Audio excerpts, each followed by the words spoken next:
Okay, good evening all.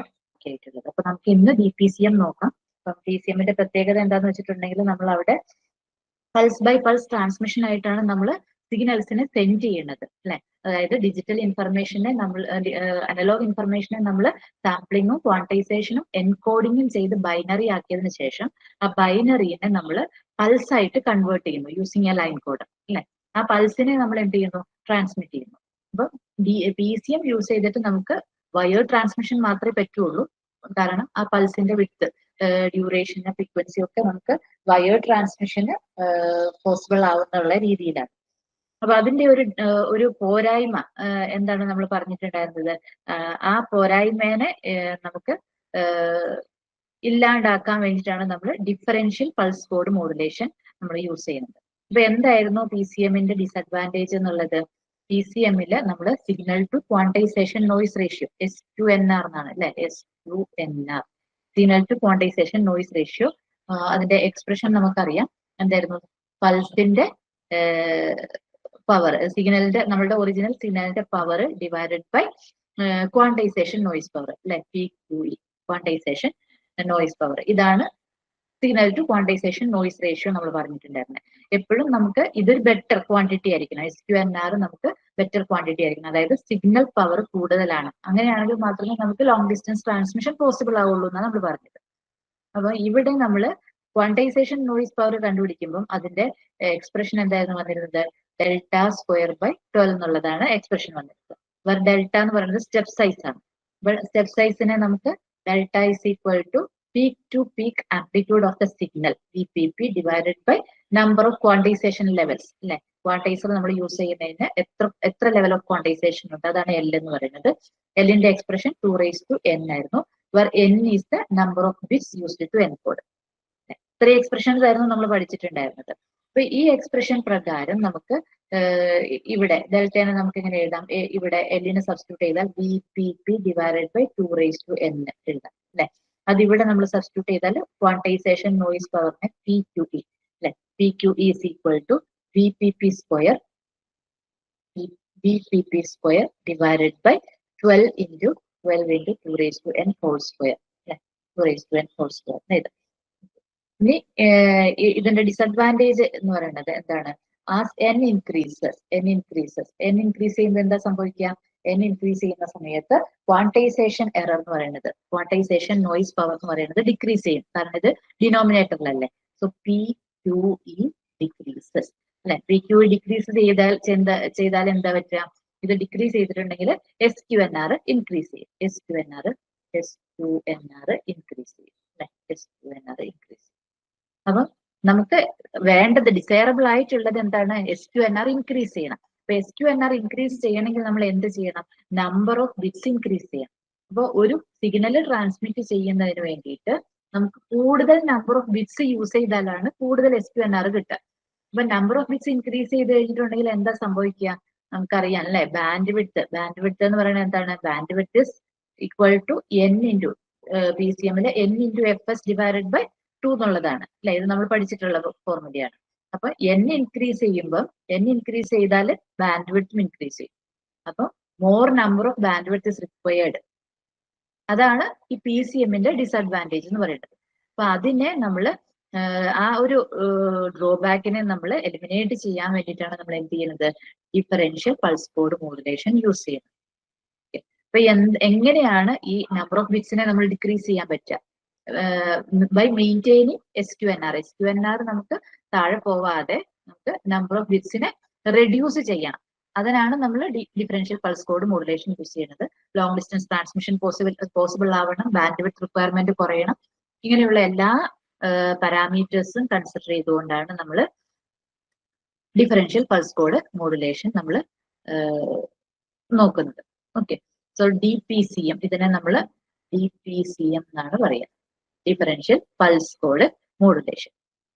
അപ്പൊ എങ്ങനെയാണ് നമ്മൾ ഇതിലേക്ക് എത്തിച്ചേരുന്നതെന്നുള്ളത് നമ്മൾ ജസ്റ്റ് ഒന്ന് ഡിസ്ക്രൈബ് ചെയ്യാം. അതിനുശേഷം എങ്ങനെയാണ് DPCMന്റെ ട്രാൻസ്മിറ്റർ എങ്ങനെയാണ് ഇതിനെ റിസീവ് ചെയ്യുന്നതെന്നുള്ളത് നമുക്ക് അതിനുശേഷം നോക്കാം. So for that we are considering a message signal. ഞാൻ ഒരു മെസ്സേജ് സിഗ്നലിനെ, ഒരു ആർബിട്രറി മെസ്സേജ് സിഗ്നലിനെ കൺസിഡർ ചെയ്യാണ്. Let my message signal will be M of t എന്ന് പറയുന്ന ഒരു മെസ്സേജ് സിഗ്നലാണ്. Okay, message signal M of t with respect to time. ഞാനൊരു ട്രാങ്കുലർ മെസ്സേജ് സിഗ്നൽ ആണ് കൺസിഡർ ചെയ്യുന്നത്. ഇത് ടൈം ഡൊമൈനിലുള്ള സിഗ്നൽ ആണ് കേട്ടോ. ഒരു ട്രാങ്കുലർ സിഗ്നൽ ആണ് എന്റെ മെസ്സേജ് സിഗ്നൽ എന്ന് വിചാരിക്കുക. ഞാൻ എന്തെങ്കിലും നമുക്ക് സൈൻ ആകാം, എന്ത് വേണമെങ്കിലും ആവാം. ഞാൻ ഇങ്ങനെ ഒരു ഷേപ്പ് എടുക്കുന്നു. ഓക്കെ, അപ്പൊ ഇതാണ് എന്റെ മെസ്സേജ് സിഗ്നൽ. ദിസ് ഇസ് 0, ഇത് 1 എന്ന് പറഞ്ഞ ടൈമാണ്, ഇത് 2 എന്ന് പറഞ്ഞ ടൈമാണ്. അപ്പൊ ഇത് അനലോഗ് സിഗ്നൽ ആണല്ലോ, അനലോഗ് ക്വാണ്ടിറ്റി ആണ് അല്ലെ, continuously varying with respect to time and amplitude. അപ്പൊ ഇത് continuous in time domain as well as amplitude domain ആണ്. അപ്പൊ നമ്മള് പി സി എം ചെയ്യുന്നതിന് വേണ്ടിയിട്ട് നമുക്ക് മൂന്ന് കാര്യങ്ങളാണ് ഉണ്ട് അല്ലെ, 3 സ്റ്റെപ്സ് ആണുള്ളത് പി സി എമ്മില്. എന്തൊക്കെയായിരുന്നു? Sampling, after that will have quantization, then will have encoding. ഇത്രയാണ്. അതിനുശേഷമാണ് നമ്മൾ പൾസ് ആയിട്ട് ട്രാൻസ്മിറ്റ് ചെയ്യുന്നത്. സോ ആദ്യത്തെ സ്റ്റെപ്പ് എന്താണ്? ആദ്യത്തെ സ്റ്റെപ്പ് സാമ്പിളിംഗ് ആണ് അല്ലെ. അപ്പൊ ഞാൻ ഇതിനെ സാമ്പിൾ ചെയ്യാൻ പോവാണ്. സാമ്പിൾ ചെയ്യാൻ ഞാൻ ഒരു സ്വിച്ചിന്റെ with the help of a switch നമുക്ക് സാമ്പിൾ ചെയ്യാനായിട്ട് പറ്റും. ഓക്കെ, അപ്പൊ ഞാൻ അതിന്റെ സാമ്പിളിംഗ് ടൈം സെറ്റ് ചെയ്യാണ്. T is equal to n into ts. ts ആണ് സാമ്പിളിംഗ് പീരീഡ്, n ഇന്റിജർ ആണ് അല്ലെ. അപ്പൊ ഇന്റിജർ മൾട്ടിപ്പിൾസ് ഓഫ് സാമ്പിളിംഗ് പീരീഡിലാണ് ഞാൻ ഇതിനെ സാമ്പിൾ ചെയ്യാനായിട്ട് പോകുന്നത്. ഓക്കെ, സോ അപ്പൊ എനിക്ക് എന്ത് കിട്ടും? എനിക്ക് സാമ്പിൾസ് കിട്ടും. ഞാൻ ആ സിഗ്നലിനെ എം ഓഫ് മെസ്സേജ് ആണ്, ടിക്ക് എൻ ടി എസ് കൊടുത്താൽ M of N T S എന്ന് കിട്ടും. അപ്പൊ ഇത് സാമ്പിൾഡ് സിഗ്നലാണ്, സാമ്പിൾഡ് സിഗ്നലാണ്. അപ്പൊ എനിക്ക് ഇവിടെ അക്കോർഡിംഗ് ടു സാമ്പിളിംഗ് പീരീഡ് നമുക്ക് ഇതിനെ ഇപ്പൊ ടി എസ് നമ്മൾ ടി എസ് എന്ന് പറഞ്ഞിട്ടുണ്ടെങ്കിൽ എന്താണ്? ടി എസ് എന്ന് പറഞ്ഞാൽ 1/fs ആണ്, അല്ലെങ്കിൽ sampling frequency is equal to 1/ts എന്ന് നമുക്ക് എഴുതാനായിട്ട് പറ്റും. അപ്പൊ ഞാൻ fs is sampling period, sampling frequency, sampling frequency. ഇപ്പൊ ഞാൻ ഒരു പർട്ടിക്കുലർ സാമ്പിളിംഗ് ഫ്രീക്വൻസി എടുത്താണ്. Let fs is equal to 1 hertz. fs is equal to 1 hertz ആണെന്ന് വിചാരിക്കുക. എന്റെ സാമ്പിളിംഗ് ഫ്രീക്വൻസി 1 ഹെർട്സ് ആണെന്ന് വിചാരിക്കുക. അപ്പൊ ഇതിനെ എനിക്ക് സാമ്പിൾ ചെയ്യുമ്പോഴത്തേക്കും ഫസ്റ്റ് സാമ്പിൾ എന്താണ്? എന്നിന് 0 കൊടുക്കുമ്പോൾ, എന്നിന് 0 കൊടുക്കുമ്പോഴത്തേക്കും നമുക്ക് എന്ത് വരും? ഈ ഒരു പോയിന്റ് വരും അല്ലെ. അപ്പൊ ഫസ്റ്റ് സാമ്പിൾ ഇതാണ്. രണ്ടാമത്തെ സാമ്പിൾ എന്താണ്? എന്നിന് 1 കൊടുക്കുക. എന്നിന് 1 കൊടുക്കുമ്പോൾ നമുക്ക് ഏത് സാമ്പിൾ കിട്ടും? ഈ ഒരു സാമ്പിൾ ആയിരിക്കും കിട്ടുക അല്ലെ. ഇനി അടുത്തത് എന്നിന് 2 കൊടുക്കുക. അപ്പൊ എനിക്ക് ഈ ഒരു സാമ്പിൾ ആയിരിക്കും കിട്ടുക. അപ്പൊ അതിന്റെ വാല്യൂസും നമുക്കറിയാം. ഞാൻ ഈ ഒരു വാല്യൂവിനെ 1 ആയിട്ട് എടുക്കട്ടെ. 1 ആയിട്ട്. അപ്പൊ fs is equal to 1 hertz ആകുന്ന സമയത്ത് നമുക്ക് ടി എസ് എന്ന് പറയുന്നത് എന്താണ്? T S is equal to 0.1 second, 0.1 second അല്ല, 1 ഹെർട്സ് ആകുമ്പോഴത്തേക്കും 1/1, 1 hertz, 1 second, sorry 1 second, 1 second ആണ്. അപ്പൊ ഞാൻ ഇതിനെ സാമ്പിൾ ചെയ്യാണ്. എനിക്ക് സാമ്പിൾ ചെയ്യുമ്പോഴത്തേക്കും 3 സാമ്പിൾസ് മാത്രമാണ് കിട്ടുള്ളൂ. This is T, this is m of nts, m of nts. This is equal to nts. So ഇവിടെ ഒരു സാമ്പിൾ വരും, അതിന്റെ വാല്യൂ 0 ആണ്. പിന്നെ ഇവിടെ ഒരു സാമ്പിൾ വരും 1ല്, അതിന്റെ വാല്യൂ 1 ആണ്. ദെൻ 2ൽ ഒരു സാമ്പിൾ വരും, അതിന്റെ വാല്യൂ 0 ആണ് അല്ലെ. അപ്പൊ ഈ ഒരു മെസ്സേജ് സിഗ്നലിന്റെ നേച്ചർ എന്ന് പറയുന്നത് എന്താണ്? ട്രാങ്കുലർ ആണ്. പക്ഷെ ഇതിന്റെ ഇൻ ബിറ്റ്വീനിലൊന്നും നമുക്ക് സാമ്പിൾസ് ഇല്ല. ഇതാണ് എന്റെ സാമ്പിൾഡ് സിഗ്നൽ എന്ന് പറയുന്നത് at fs is equal to 1 hertz. ഇനി ഞാൻ ഈ ഫ്രീക്വൻസി ഒന്ന് കൂട്ടി, let fs is equal to 10 hertz ആണെന്ന് വിചാരിക്കും. 10 hertz. So that my ts will be equal to 1/10. 1/10 means 0.1 second, 0.1 second. അപ്പൊ 0.1 സെക്കൻഡിൽ ഞാൻ ഇതിനെ സാമ്പിൾ ചെയ്യുമ്പോൾ this is equal to t is equal to nts. This is m of nts. ഇത് 0യിൽ നമുക്കൊരു sample ഉണ്ടാകും. ഇനി ഓരോ 0.1 സെക്കൻഡ് കഴിയുമ്പോഴും നമുക്ക് ഓരോ സാമ്പിൾസ് ഉണ്ടാവും. അപ്പൊ ഈ 0 to 1ന്റെ ഇടയിൽ നമുക്ക് 10 സാമ്പിൾസ് ഉണ്ടാവും അല്ലെ, 10 സാമ്പിൾസ് ഉണ്ടാവും. അപ്പൊ ഇതൊരു സാമ്പിൾ ആണ്. 0.1 സെക്കൻഡിൽ നമുക്കൊരു സാമ്പിൾ ഉണ്ട്, 0.2 സെക്കൻഡിൽ നമുക്കൊരു സാമ്പിൾ ഉണ്ട്, 0.3ൽ നമുക്കൊരെണ്ണമുണ്ട്, അതുപോലെ 0.4ലുണ്ട്. ദെൻ 1ൽ നമുക്കൊരു സാമ്പിൾ ഉണ്ടാകും. 1ലുള്ള വാല്യൂ ആണ് 1 എന്ന് പറയുന്നത്. ഇതാണ് 1 എന്ന് പറയുന്നത്. അപ്പൊ ഇത് അക്കോർഡിംഗ്ലി അല്ലെ, നമുക്ക് 0.9ല് നമുക്കൊരു സാമ്പിൾ ഉണ്ടാകും, പിന്നെ അടുത്തത് 1.1ൽ ഉണ്ടാകും, പിന്നെ 2ലുണ്ട്. ഓക്കെ, എല്ലാം ഞാൻ വരയ്ക്കുന്നില്ല. സോ ഈ ഒരു പീരീഡിനെയാണ് നമ്മളിവിടെ ടി എസ് എന്ന് പറയുന്നത്. T S is equal to 0.1 second. ഇനി ഞാൻ സാമ്പിളിംഗ് ഫ്രീക്വൻസി കൂട്ടാണ്. Let F S is equal to 1 kilo hertz ആണെന്ന് വിചാരിക്കുക. 1 കിലോ ഹെർട്സ്. അപ്പൊ ടി എസ് എന്ത് വരും? T S is equal to 1/1 ആണ്. കിലോ ആകുമ്പോഴത്തേക്കും 1 മില്ലി സെക്കൻഡ് ആയിരിക്കും വരിക അല്ലെ. 1 മില്ലി സെക്കൻഡ് ആണ് ടി എസ് വരിക. 1 മില്ലി സെക്കൻഡ് എന്ന് പറഞ്ഞിട്ടുണ്ടെങ്കിൽ നമുക്ക് 0.001 ആയിരിക്കും വരിക അല്ലെ. 0.001 അത്രയാണ് സാമ്പിളിംഗ് ടൈം വരിക, ടൈം പീരീഡ്. അപ്പൊ നമ്മൾ അതിന്റെ സാമ്പിൾഡ് വേർഷൻ വരയ്ക്കുകയാണെങ്കിൽ M of N T S, okay. അപ്പൊ ഇവിടെ ഒരു സാമ്പിൾ, സീറോയിലൊരു സാമ്പിൾ, പിന്നെ നമുക്ക് 0.001 0.002 0.003 0.004 അങ്ങനെ നമുക്ക് കണ്ടിന്യൂസ് ആയിട്ട് നമുക്ക് സാമ്പിൾസ് ഉണ്ടാകും. 1 ഉണ്ടാകും, പിന്നെ അടുത്തത് 1.001 അങ്ങനെ നമുക്ക് 2 വരെ നമുക്ക് കണ്ടിന്യൂസ് സാമ്പിൾസ് ഉണ്ടാവും അല്ലെ. അപ്പൊ ഇത് നമ്മൾ ഇങ്ങനെ, ഇതാണ് ഇതിന്റെ നേച്ചർ.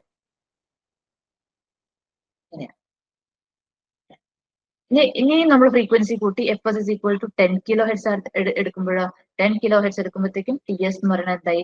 0.1 മില്ലി സെക്കൻഡ് അല്ലെ. അപ്പൊ വീണ്ടും നമുക്ക് നമ്മളുടെ ഈ പീരീഡ് കുറയാണ് ചെയ്യാം. അങ്ങനെ നമ്മൾ സാമ്പിളിംഗ് ഫ്രീക്വൻസി കൂട്ടുമ്പോ എന്താ സംഭവിക്കുക? അഡ്ജസന്റ് ആയിട്ടുള്ള 2 samples is more or less same ആണ് അല്ലെ. നമുക്ക് ഒരേപോലെയുള്ള സിഗ്നൽസ് ആണ്, അല്ലെങ്കിൽ അതിന്റെ ആംപ്ലിറ്റ്യൂഡിലുള്ള ഡിഫറൻസ് എന്ന് പറയുന്നത് 10⁻⁴ ആണ്. വളരെ കുറഞ്ഞ ഒരു ഡിഫറൻസ് മാത്രമേ ഉള്ളൂ അല്ലെ. അപ്പൊ നമുക്ക് എന്ത് ചെയ്യാം? ഇപ്പം നമുക്ക് ഈ ഒരു കറന്റ് ടൈമിൽ കിട്ടിയിട്ടുള്ള സാമ്പിളിൽ നിന്ന് നമുക്ക് നെക്സ്റ്റ് സാമ്പിളിനെ പ്രെഡിക്റ്റ് ചെയ്യാനായിട്ട് പറ്റും അല്ലെ. കാരണം എന്താണ്? അതിന്റെ ഡിഫറൻസ് വളരെ കുറവാണ്. അപ്പൊ ആ ഒരു പ്രോപ്പർട്ടിയാണ് നമ്മൾ DPCM യൂസ് ചെയ്യുക. അപ്പൊ ഓരോ സാമ്പിൾസും നമ്മൾ സെൻഡ് ചെയ്യുന്നതിന് പകരം നമ്മളിങ്ങനെ സാമ്പിൾ ചെയ്തു, ഇനി ഓരോ സാമ്പിളിനെയും നമ്മൾ ഓരോ പർട്ടിക്കുലർ ക്വാണ്ടിസേഷൻ ലെവൽ വെച്ചിട്ട് നമ്മൾ ക്വാണ്ടിസ് ചെയ്ത് അതിനെയാണ് നമ്മൾ ബൈനറി ആയിട്ട് കൺവേർട്ട് ചെയ്യുക. അപ്പൊ നമ്മൾ ഓരോ സാമ്പിളിനെ എടുക്കുന്ന സമയത്ത് അതിന്റെ തൊട്ടടുത്ത സാമ്പിളുമായിട്ട് കമ്പയർ ചെയ്യുമ്പോൾ വളരെ ചെറിയ ഡിഫറൻസ് മാത്രമേ ഉള്ളൂ അല്ലെ. ഇപ്പൊ നമ്മൾ പൾസ് ബൈ പൾസ് ട്രാൻസ്മിഷനിൽ PCM ചെയ്യുമ്പോൾ ഒരു സാമ്പിൾ നമ്മൾ സെൻഡ് ചെയ്തു, തൊട്ടടുത്ത സാമ്പിൾ എന്ന് പറയുന്നത് മോർ ഓർ ലെസ് സെയിം ആണ്, അതേപോലെ തന്നെയാണ് അല്ലെ. അപ്പൊ നമുക്ക് ആ സാമ്പിളിനെ ഫുള്ളായിട്ട് അങ്ങനെ ട്രാൻസ്മിറ്റ് ചെയ്യേണ്ട ആവശ്യമില്ല അല്ലെ. അതിൽ നിന്ന്, അതായത് കറന്റ് സാമ്പിളിൽ നിന്ന് പ്രീവിയസ് സാമ്പിളിന് എന്താണോ ഡിഫറൻസ് ഉള്ളത് ആ ഡിഫറൻസിനെ മാത്രം സെൻഡ് ചെയ്താൽ മതി. അപ്പൊ ആ ഡിഫറൻസ് എന്ന് പറയുന്നത് വളരെ മൈന്യൂട്ട് ആയിട്ടായിരിക്കും. നമ്മളുടെ സാമ്പിളിംഗ് ഫ്രീക്വൻസി കൂട്ടും തോറും നമുക്ക് അഡ്ജസന്റ് സാമ്പിൾസ് തമ്മിലുള്ള ഡിഫറൻസ് വളരെ കുറവായിരിക്കും. അപ്പൊ ആ ഡിഫറൻസിനെയാണ് നമ്മൾ ഈ DPCM സെൻഡ് ചെയ്യാനായിട്ട് ശ്രമിക്കുന്നത്. അപ്പൊ ആ ഫുൾ സാമ്പിളിനെ സെൻഡ് ചെയ്യുന്നില്ല. ഫുൾ സാമ്പിളിനെ സെൻഡ് ചെയ്യുമ്പോഴാണ് അതിനെ റെപ്രസെന്റ് ചെയ്യാൻ മോർ നമ്പർ ഓഫ് ബിറ്റ്സ് വേണ്ടി വരുന്നത് അല്ലെ. അപ്പൊ അതിന്റെ ആംപ്ലിറ്റ്യൂഡ് വലുതാണ്.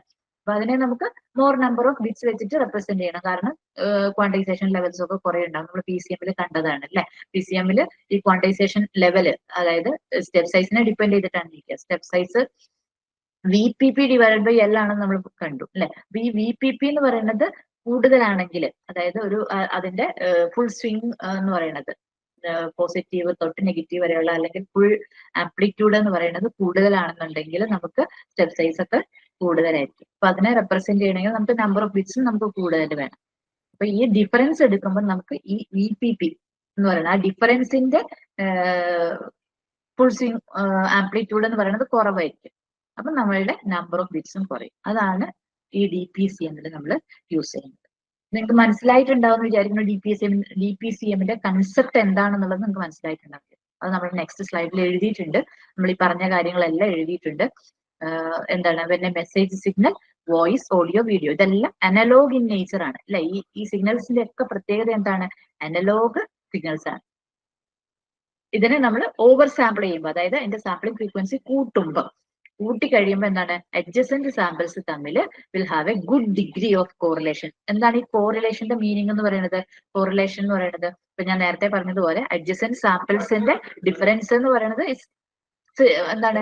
10⁻⁴ ആണ്, അല്ലെങ്കിൽ അത് തമ്മിൽ വലിയ ഡിഫറൻസ് ഇല്ല, വളരെ മൈന്യൂട്ട് ആയിട്ടുള്ള ഡിഫറൻസേ ഉണ്ടാവുള്ളൂ. എന്ന് പറഞ്ഞാൽ എന്താണ്? ആ 2 സാമ്പിൾസും സെയിം തന്നെയാണെന്ന് നമുക്ക് പറയാനായിട്ട് പറ്റും അല്ലെ. മോർ ഓർ ലെസ് സെയിം എന്ന് നമുക്ക് പറയാൻ പറ്റും. അപ്പൊ അത് തമ്മിൽ എന്താണ്? ഗുഡ് ഡിഗ്രി ഓഫ് കോറിലേഷൻ ഉണ്ട്. കോറിലേഷൻ എന്ന് പറഞ്ഞാൽ സിമിലാരിറ്റി ആണ്. Okay,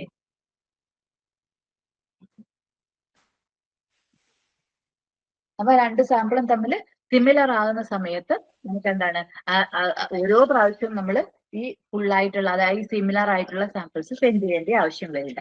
okay, so direct encoding പറഞ്ഞോ. സാമ്പിൾസ് തമ്മിലുള്ള ഡിഫറൻസ് ആണോ ട്രാൻസ്മിറ്റ് ചെയ്യുന്നത്? സാമ്പിൾസ് തമ്മിലുള്ള ഡിഫറൻസ് ആണ് DPCM നമ്മൾ സെൻഡ് ചെയ്യാൻ പോകുന്നത്. ഓക്കെ, ആ എററിനെ എന്താണോ ഡിഫറൻസ് ഉള്ളത് അതിനെയാണ് നമ്മൾ എറർ എന്ന് പറയുക. എറർ സിഗ്നലിനെയാണ് നമ്മൾ സെൻഡ് ചെയ്യാനായിട്ട് പോകുന്നത്. അപ്പൊ നമുക്ക് ആ എറർ സിഗ്നലിന്റെ സ്വിംഗ് എന്ന് പറയുന്നത്, അതായത് അതിന്റെ ആംപ്ലിറ്റ്യൂഡ് എന്ന് പറയുന്നത് കുറവായിരിക്കും. അപ്പൊ ഡയറക്റ്റ് എൻകോഡിങ് ചെയ്താൽ ഓരോ സാമ്പിളിനെയും നമ്മൾ ഡയറക്റ്റ് ആയിട്ട് എൻകോഡ് ചെയ്തിട്ടുണ്ടെങ്കിൽ എന്താണ് കൂടുതൽ റിഡൻഡൻസി ആയിരിക്കും. നമുക്കിപ്പോ ഫസ്റ്റ് ഇപ്പൊ ഈ ഒരു സാമ്പിൾ ഇത് ഒരു സാമ്പിൾ ഇങ്ങനെയാണ്, ഇപ്പൊ കറണ്ട് സാമ്പിൾ ഇതാണെന്ന് വിചാരിക്കുക.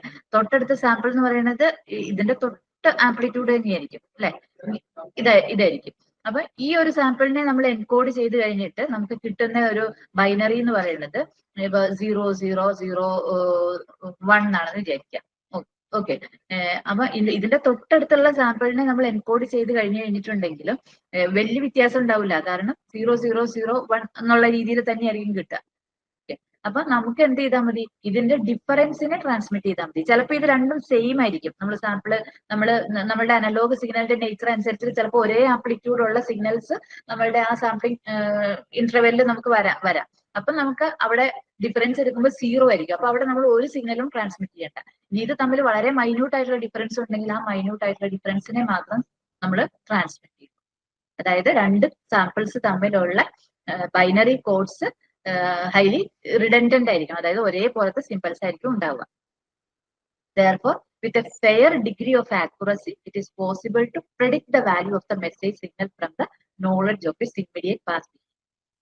അപ്പൊ നമുക്ക് തൊട്ടടുത്തുള്ള ഒരെണ്ണത്തിൽ നിന്നല്ല, നമ്മൾ ഈ ഇപ്പൊ ഒരു മെസ്സേജ് സിഗ്നൽ ആംപ്ലിറ്റ്യൂഡ് കണ്ടിന്യൂസ് ആയിട്ട് വരുന്ന ഒരു മെസ്സേജ് സിഗ്നലിന്റെ ബിഹേവിയർ നമ്മൾ ഇപ്പൊ ഈ ഒരു പർട്ടിക്കുലർ ടൈമിലുള്ളതാണ് നമ്മൾ എൻകോഡ് ചെയ്യാൻ ഉദ്ദേശിക്കുന്നെങ്കിൽ ഇതിന്റെ പാസ്റ്റ് ആയിട്ടുള്ള ഒരു 5 or 10 സാമ്പിൾസ് നമ്മൾ എടുക്കുന്ന സമയത്ത് നമുക്ക് ആ കറണ്ട് സാമ്പിൾ എങ്ങനെയായിരിക്കും വരാൻ പറ്റുക എന്നുള്ളത് പ്രെഡിക്റ്റ് ചെയ്യാൻ പറ്റും.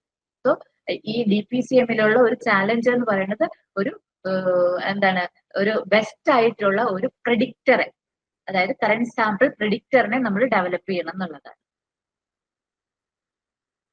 So the DPCM system consists of a predictor which predicts the present sample value by making use of the few immediate past values by taking linear combination of those past samples.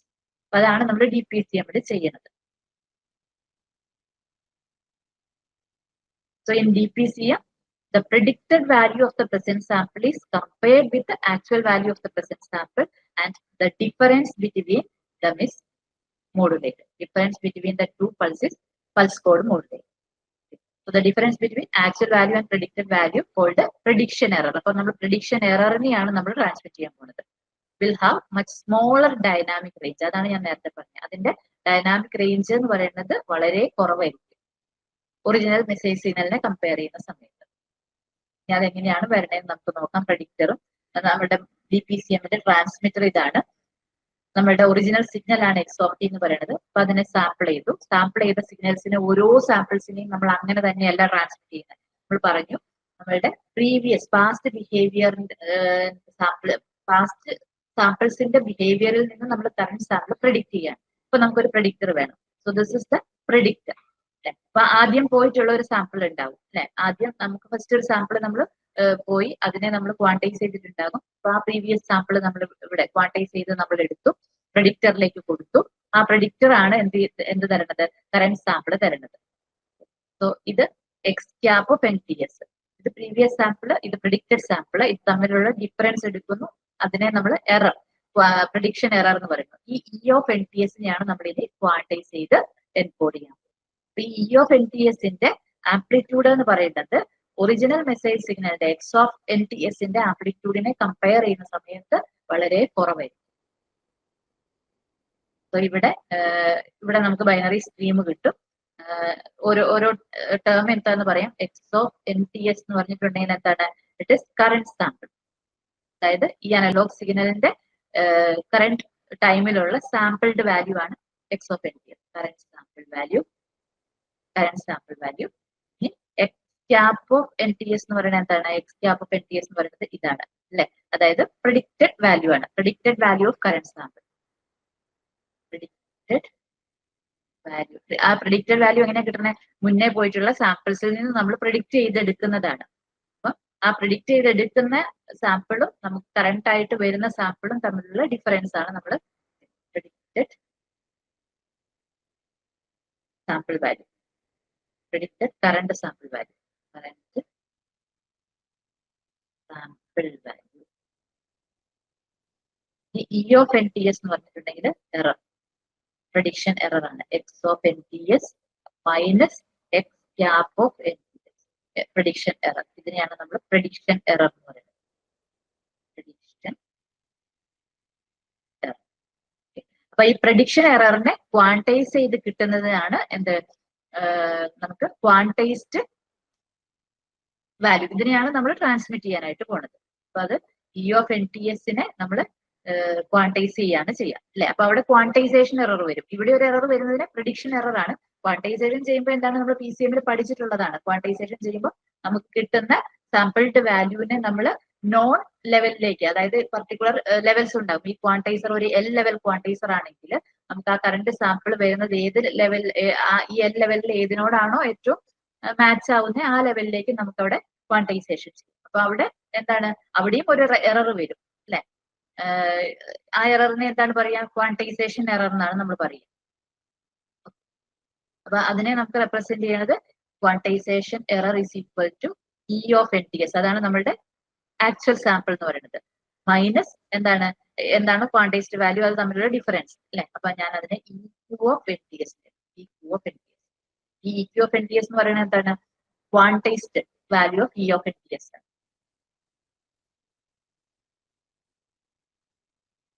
അപ്പൊ ഇത്രയും കാര്യങ്ങളാണ് നമുക്ക് ഇതിനകത്തുനിന്ന്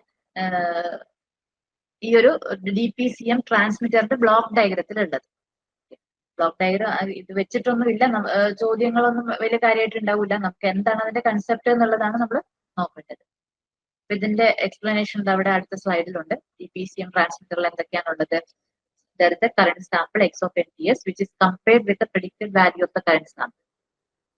Then after that it is quantized using appropriate number of quantization levels. After that encoded and transmitted in the form of bit stream through wired channel. ബാക്കിയുള്ളതൊക്കെ നമ്മൾ PCM ചെയ്യുന്ന പോലെ തന്നെയാണ് ചെയ്യുന്നത്. Only difference is that we were sent the prediction error. അതാണ് നമ്മൾ അതിന്റെ ക്വാണ്ടിറ്റൈസ്ഡ് version, ആ ക്വാണ്ടിറ്റൈസിനെ എൻകോഡ് ചെയ്തിട്ടാണ് നമ്മൾ സെൻഡ് ചെയ്യുന്നത്, അത് മാത്രമേ ഉള്ളൂ. അപ്പൊ ഈ പ്രഡിക്ഷൻ നമുക്ക് പ്രെഡിക്റ്റ് ചെയ്യുന്നതിന് വേണ്ടിയിട്ട് നമ്മൾ എത്ര ഡിഗ്രി അല്ലെങ്കിൽ പ്രീവിയസ് സാമ്പിൾസ് എത്രത്തോളം എടുക്കുന്നുണ്ടോ അത്രയും ആക്യുറേറ്റ് ആയിട്ടായിരിക്കും നമുക്ക് റിസൾട്ട് ഉണ്ടാവുക. Okay, so if the predictor utilises P previous samples to predict the present sample, it is said to be the Pth order predictor. ആ predictorനെ നമ്മൾ Pth order predictor എന്നാണ് പറയുക. പ്രഡിക്ഷൻ എററിന്റെ ഇക്വേഷൻ ആണ് original signal minus quantized prediction X cap of NTS. ഇത് predicted value of current sample ആണ്. So as the order of the predictor is increased, the prediction error decreases. ഇതാണ് അതിന്റെ പ്രത്യേകത, predictorന്റെ പ്രത്യേകത. അതാണ് നമ്മളുടെ DPCM ട്രാൻസ്മിറ്റർ എന്ന് പറയുന്നത്. ഓക്കെ, ഇപ്പൊ ഒരു എക്സാമ്പിൾ ഞാൻ ഒരു നമുക്ക് ഒരു സിമ്പിൾ എൻകോഡ് ചെയ്ത സിമ്പിൾസ് വെറുതെ ഒരു ഇതായിട്ട് പറയുകയാണെങ്കിൽ, നമുക്ക് ഒരു എക്സാമ്പിൾ ആയിട്ട് പറയുകയാണെങ്കിൽ 01011011 ഇതാണ് നമ്മളുടെ ഒറിജിനൽ സിഗ്നലിനെ എൻകോഡ് ചെയ്തതെന്ന് വിചാരിക്കുക. അപ്പൊ ഇത് ഓരോരോ 1 ബിറ്റ് ആയിട്ടാണ് നമ്മൾ ട്രാൻസ്മിറ്റ് ചെയ്യണമെന്നുണ്ടെങ്കിൽ ഇത് കറണ്ട് സാമ്പിൾ, അല്ലെ? ഫസ്റ്റ് നമ്മൾ T=0 നമുക്ക് ഇതാണ് സെൻഡ് ചെയ്യണ്ടെങ്കിൽ ഇതിനെ നമ്മൾ സെൻഡ് ചെയ്തു, 0നെ നമ്മൾ സെൻഡ് ചെയ്തു. ഓക്കെ, ഇനി അടുത്തത് നമ്മൾ 1നെ സെൻഡ് ചെയ്യുന്ന സമയത്ത് 1നെ അങ്ങനെയല്ല നമ്മൾ നോക്കുക, അടുത്തത് ഇത് തമ്മിലുള്ള ഡിഫറൻസ് നോക്കും. 1 - 0, അപ്പൊ ആ 1 ആണ് നമുക്ക് കിട്ടുക, അത് നമുക്ക് സെൻഡ് ചെയ്യാം. അടുത്തത് ഇത് തമ്മിലുള്ള ഡിഫറൻസ്, അവിടെയും നമുക്ക് 1ന്റെ ഡിഫറൻസ് ഉണ്ട്, അപ്പൊ അത് നമുക്ക് ചെയ്യും. ഇനി ഇവിടെ വന്ന് നിൽക്കുന്ന സമയത്ത് 1 - 1 എന്ന് പറയുമ്പോഴത്തേക്ക് അവിടെ 0 ആണ്, അപ്പൊ അവിടെ നമുക്ക് ട്രാൻസ്മിറ്റ് ചെയ്യേണ്ട, കാരണം അല്ലെങ്കിൽ ഈ 1 ട്രാൻസ്മിറ്റ് ചെയ്തിട്ട് വീണ്ടും ആ 1 ഒന്നും കൂടെ ട്രാൻസ്മിറ്റ് ചെയ്യുമ്പോഴത്തേക്കും അവിടെ റിഡൻഡൻസി വരുന്നു. അപ്പൊ നമുക്കത് ബാൻഡ് വിഡ്ത്ത് യൂട്ടിലൈസേഷൻ ഒക്കെ അവിടെ കൂടുതലാണ്. അങ്ങനെയാണ് നമ്മൾ DPCM ചെയ്യുന്നതെന്ന് അതൊരു എക്സാമ്പിൾ ആയിട്ട് പറഞ്ഞതാണ്. അപ്പൊ അതിന്റെ ബ്ലോക്ക് ഡയഗ്രാം ആണ് നമ്മൾ നേരത്തെ കണ്ടത്. ഇനി റിസീവറിലേക്ക് വരുമ്പോഴോ, റിസീവറിൽ വരുമ്പോൾ നമ്മൾ നേരത്തെ പോലെ ട്രാൻസ്മിറ്റ് ചെയ്ത DPCM സിഗ്നൽ ആണ് റിസീവ് ചെയ്യുന്നത്. റിസീവ് ചെയ്യുമ്പോൾ നമുക്ക് അവിടെ നമ്മളവിടെ പ്രഡിക്ഷൻ ഒക്കെ നടത്തിയിട്ടാണ് എൻകോഡ് ചെയ്യുന്നത് അല്ലെ. അപ്പൊ എൻകോഡ് ചെയ്താൽ അതിന്റെ നേരെ ഓപ്പോസിറ്റ് പ്രൊസീജിയർ ആയിരിക്കും റിസീവറിൽ ഉണ്ടാവുക. ഡീകോഡ് ചെയ്യണം. ഡീകോഡ് ചെയ്യുമ്പോൾ നമുക്ക് കിട്ടുന്നതാണ് എന്ത്, ക്വാണ്ടൈസ്ഡ് വേർഷൻ ഓഫ് ദ അല്ലെ കറന്റ് സാമ്പിൾ. നമ്മൾ എറർ സിഗ്നലിനെയാണ് നമ്മൾ ക്വാണ്ടൈസ് ചെയ്യണം, പ്രഡിക്ഷൻ എററിനെ. അപ്പൊ അതിന്റെ ക്വാണ്ടൈസ്ഡ് വേർഷൻ ആയിരിക്കും നമുക്ക് ഇവിടെ കിട്ടുക. ഇനി നമ്മൾ എന്ത് ചെയ്യാം, നമുക്ക് ആ പ്രഡിക്ഷൻ, നമ്മൾ ഓൾറെഡി ഒരു പ്രഡിക്ഷൻ ഇട്ടിട്ടുണ്ട്, അപ്പൊ അത് ഫിൽട്ടർ ഔട്ട് ചെയ്യാൻ വേണ്ടിയിട്ട് ഒരു പ്രഡിക്ഷൻ ഫിൽട്ടറും കൂടിയുണ്ട്. അപ്പൊ അതിന് ശേഷം കിട്ടുന്ന സിഗ്നലിനെ നമ്മൾ ലോ പാസ് ഫിൽട്ടർ ചെയ്യുമ്പോഴാണ് നമുക്ക് DPCM സിഗ്നൽ റിസീവർ, നമുക്ക് ഒറിജിനൽ സിഗ്നൽ നമുക്ക് കിട്ടുക. അതായത് X(NTS) നമുക്കിവിടെ കിട്ടുക. ഫിൽട്ടർ ചെയ്യുന്ന സമയത്ത് നമുക്ക് അനലോഗ് ആയിട്ട് കിട്ടും, സാമ്പിൾഡ് വേർഷൻ അല്ല. അപ്പൊ X(T) തന്നെ നമുക്ക് കിട്ടും. X(T). ഇവിടെയാണ് നമുക്ക് Y(NTS) which is more or less same as X(NTS). ഇത് നമ്മളുടെ ഒറിജിനൽ സിഗ്നലിന് ഈക്വലന്റ് ആയിട്ടുള്ള ഒരു സിഗ്നൽ ആയിരിക്കും. പക്ഷെ ഇവിടെ ക്വാണ്ടിസേഷൻ എററും പ്രഡിക്ഷൻ എററും വരുന്നത് കാരണം ഇപ്പൊ 0 സെൻഡ് ചെയ്യുമ്പോൾ കറക്റ്റ് ആയിട്ട് 0 തന്നെ ആയിരിക്കില്ല, ചെറിയ ഡിഫറൻസ് ഉണ്ടാകും. അപ്പൊ ചിലപ്പോൾ നമ്മൾ 2 or 3 ബിറ്റുകൾ ഒരുമിച്ച് സെൻഡ് ചെയ്യുന്ന സമയത്ത് നമുക്ക് ചെറിയ ആ എറർ ക്വാണ്ടിസേഷൻ എററും പ്രഡിക്ഷൻ എററും ഉള്ളത് കൊണ്ടുള്ള ഒരു എറർ നമുക്ക് ഉണ്ടാകും. പക്ഷെ നമ്മളത് ഫിൽട്ടർ ഔട്ട് ചെയ്യുന്ന സമയത്ത് നമുക്ക് എന്താണ്, ഒരു മീനിങ് ഫുൾ ആയിട്ടുള്ള, നമ്മൾ ട്രാൻസ്മിറ്റ് ചെയ്തതുപോലെ തന്നെ നമുക്ക് മീനിങ് ഫുൾ ആയിട്ടുള്ള ഒരു സിഗ്നൽ തന്നെയായിരിക്കും അവിടെ റിസീവറിൽ കിട്ടുക. ഇവിടെ നമുക്ക് അനലോഗ് സിഗ്നൽ കിട്ടും. ഇതാണ് DPCM റിസീവർ. ഇല്ലെങ്കിൽ നമുക്ക് ക്ലാസ് വൈൻഡപ്പ് ചെയ്യാം. ഓക്കെ അല്ലേ?